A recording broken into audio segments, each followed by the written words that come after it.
Hey guys, and welcome back to G's Autos. Thank you so much for tuning in. I'd like to start this episode by giving a big shout out to Tim and Peter from EFI Logic. EFI Logic were a big help in this episode by helping me with the dyno test so we could get some baseline numbers for the Starlet.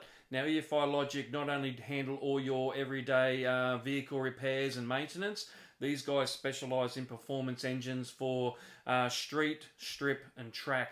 So that's what these guys really focus on, and like I said, it was awesome to have these guys on board for this episode. So guys, enough babble out of me, let's take a look.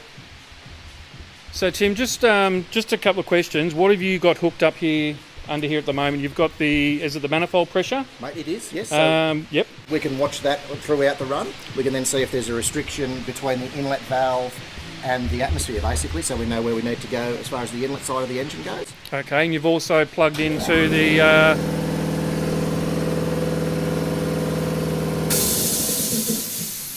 and you've also plugged into the Dizzy to get the tacho reading? That's correct. We love to see ignition or injector tacho signal, so we get the most accurate torque and we can get repeatability out of it. Okay, and what else have you done there as well? Just the manifold pressure and the revs, basically? Basically, on something like this where we're just doing our initial baseline, if we were tuning the vehicle, we'd also have our Plex knock monitor onto it, so we're now listening for detonation, things like that. We're not pushing this engine today, so there's no need to listen for that sort of stuff. And as you'll probably hear me mention in the intro, we just want to get some baseline data, because this is pretty much a stock 4EFE motor, so we just want to get some baseline numbers before we start doing anything down the track. So I'll probably let the cat out of the bag now, but we are going to be doing some stuff to this down the track. And this is the start of it, basically. So, so we've got the fan here to keep the engine cool while it's on the dyno. And the dyno itself, Tim, there's different kinds of dynos. Different brands, different ways. This one is an eddy brake dyno. We have two retarders, so it is capable of holding over 2,000 horsepower. We haven't pushed it that hard, so far we've gone to about 1,300 horsepower on it. Okay. At that point, scrapping becomes an issue, but there is other types of dynos. You'll see in America, they send a lot one big roller, and they also send a lot of inertia dynos over there, so they don't have an eddy current brake like we do. They can't do steady state load, things like that, which is very critical for the circuit cars we do. We love to get them under steady state.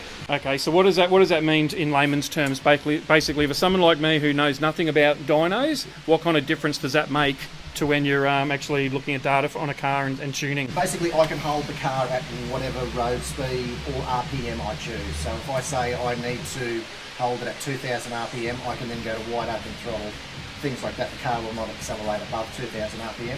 So I can then map that whole area at 2,000 RPM. I can then move it up and move through, so we can get a very good map before we ever see the track. We've got the car within 98% where I'd like to see it.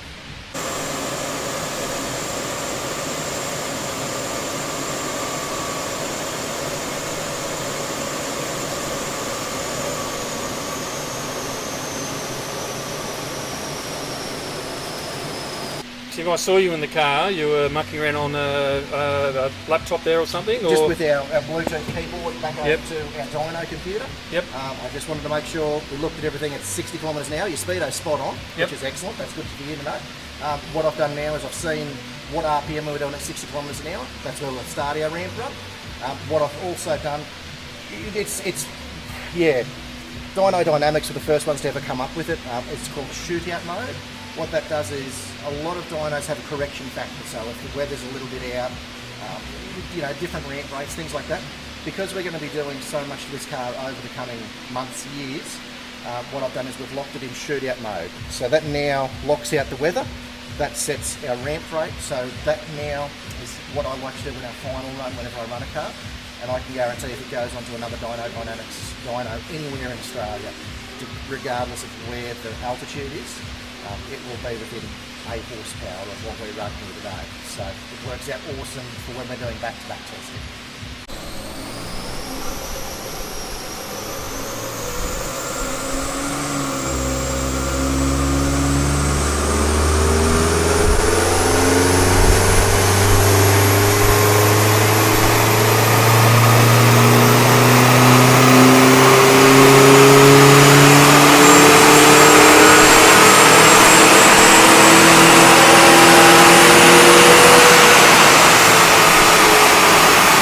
2 runs. Yes. Can you just run us through on what the graphs mean and everything like that? So, yeah, for someone who doesn't know, like myself. Yeah, absolutely. Tell us what it all means. So basically on a Dyno Dynamics dyno, if you're ever reading a graph on the internet or someone brings one into the pub to show you, the dotted line is indicative of what's on the right hand side, and then the non-dotted line will always be the left hand side. So on this one we're looking at our air fuel ratio, which is running at the top end around 12.8. For a small bore motor like this, I'd be quite happy with those numbers.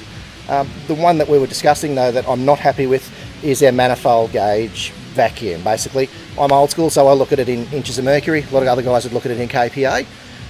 What it's indicating is we've never actually seen 0 inches of mercury, which is what we like to see in our race engines. So where we'd like to see, maybe try a larger throttle body, try a different inlet manifold, or do the ultimate and let's just go quad throttle body straight up. Yeah. I do like the sound of that. Yes.